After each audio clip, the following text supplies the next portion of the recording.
Kayong mga DDS, huwag kayong magagalit kapag kami po ay naglalabas ng mga advisory, ng mga videos laban sa fake news. Kasi talaga nilalabanan namin yung fake news. Kasi nagkalat na po. Hindi namin kayo pinipigilan na suportahan si Digong. May nakita ba kayo na pinigilan namin suportahan kayo si Digong? Hindi. Karapatan nyo yan. Karapatan namin to na kami ay pro-Philippines. Karapatan ng mga PBBM loyalist, Marcos loyalist, ng mga Dilawan, Piklawan, kanya-kanya tayo po ng paniniwala at opinion. Pero, kaming mga pro-Philippines, ang itinuturo kasi namin dito is yung pagganahin yung critical thinking, mag-analyze, mag-research. Huwag ka mag-search kasi pag nag-search ka lang, puro fake news ka, tapos mag-search ka pa sa Facebook, sa TikTok, ay malamang talagang puro fake news ang mapupulot mo. Tinuturuan namin mag-research. Pagganahin yung critical thinking nila na balansehin yung mga ebidensya. Yung hindi maging panatiko ng politiko, ang loyalty dapat nasa bansa. Wala sa politiko. Pero hindi po ibig sabihin naglalabas kami ng mga videos is pinipigilan namin kayo sa maging supporters ni Digong. Especially po sa mga OFW, no, na sobrang panatiko po ng mga ni Digong, ni Santo Rodrigo nila. Hindi po ibig sabihin na porket kayo ay panatiko ng politiko is hindi na kayo mag-iisip. Hindi mo na iisipin yung ikapapahamak mo. Kagaya ng nangyari dito sa mga OFW na ito.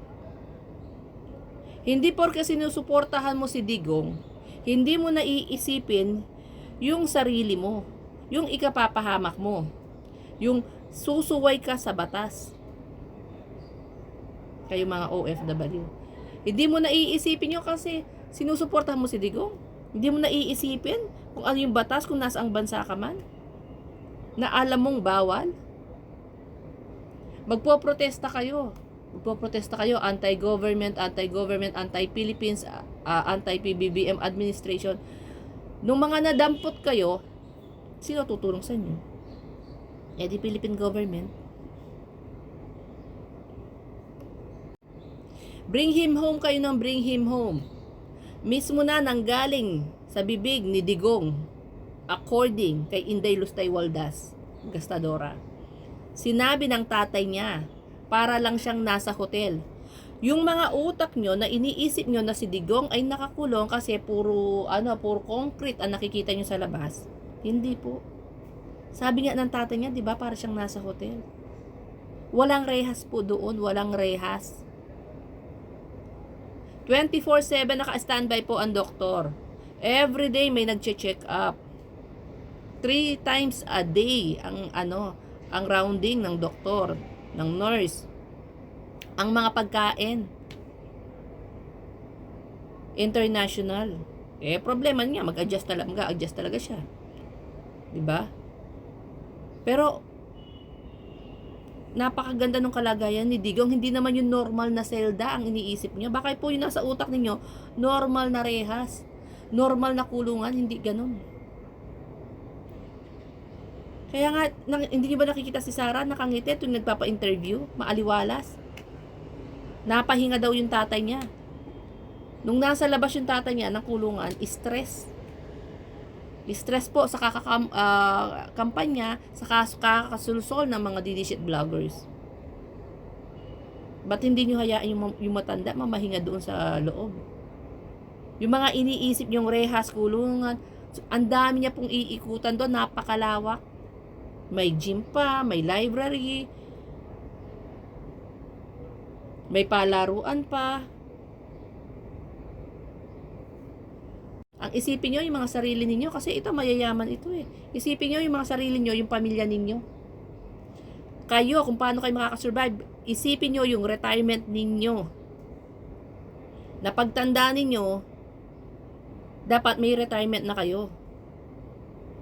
Na kahit hindi na kayo magtrabaho, kagaya ni Digong, na sobra-sobra ang pera, kahit hindi na kayo magtrabaho pag uwi nyo ng Pilipinas, is sitting pretty na kayo. Yun dapat ang iniisip nyo.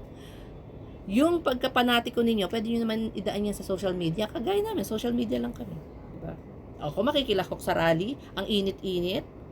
Gagastos pa ako ng gasolina. Siyempre, magugutom ka pa. And then delikado pa kasi nasa ibang bansa, 'di ba? Hindi mo alam kung bawal o hindi kung tatanga-tanga ka, hindi mo alam ang batas. Nagkahulihan, kagaya nito, wala. Nga. Huwag kayong paniwala diyan sa mga didishit vloggers na yan. Kasi sila, sumasahod sila. May mga allowance sila. May mga nakukuha po silang allowances. Kayo wala. Kayo nagtatrabaho para kumita. Sila hindi. Post lang sila ng post sa social media. Mag-uudyok lang sila na mag-uudyok. Zero remittance, rally, etc. Fake news. Kikita sila. Bukod sa allowance nila, kumikita pa sila sa social media. May pa-GCash pa yan. May mga humihingi ng GCash sa mga OFW. Gamit na gamit po ang mga OFW na mga didishit vloggers na ito. Humihingi ng GCash ang mga patay gutom. Humihingi ng pinapost nila yung GCash number nila sa mga OFW. Ito yung mga sarili niyo, kawawa kayo. Hindi yun naibigyan ng limitasyon yung yung suporta nyo sa isang politiko. Unlimited. Hindi na inisip yung sarili. Hindi na inisip yung ikapapahamak. Yan tuloy nangyari. Sino susunod ngayon? Sino susunod ngayon? Anong bansa naman? Saang bansa na naman kayo magbibigay ng kahihiyan? Anti-government. O sino ngayon ang susuporta sa inyo? Di ang government. Kaya lalong tumatanda si Arnel Ignacio sa inyo Lalong dumadami yung wrinkles, lalong dumadami yung puti ng buhok. Dahil sa konsumisyon sa mga OFW, mga pasaway. Kahirap-hirap mag-apply sa Pilipinas. Kainit-init, ang gastos-gastos ng pamasahe. May placement fee pa. Tapos, ganito lang ang gagawin nyo. Sa isang iglap, may utang pa kayo sa Pilipinas. May utang pa kayo sa Pilipinas na hindi na babayaran. Nagtapang-tapangan kayo dito sa ibang bansa. So, ngayon? Nga. Tutulungan ba kayo ni Inday? Tutulungan ba kayo ni Maharlika? Tutulungan ba kayo ni Harry Roque? Ni Bongo? Ni Bato? Walang tulong. Sino tutulong ngayon? Ano sabi ni PBBM? Tulungan itong mga anti-government na ito. Tulungan itong mga nagsisigawan ng bangag na administrasyon, na bangag na presidente. Sabi ni PBBM, tulungan. Nagkamot na lang ng ulo si Arnel Ignacio sa sakit ng ulo sa inyo. Dumami na po ang puti ng buhok ng lolo ninyo. Dahil sa mga pasaway na OFW. Hindi na kayo tumanda kayong paatras. Tumanda po kayong paatras. Napunta lang kayo sa ibang bansa, nagsiga-sigaan na kayo. Sa Pilipinas, pwede nyo gawin yan. Tingnan nyo dito.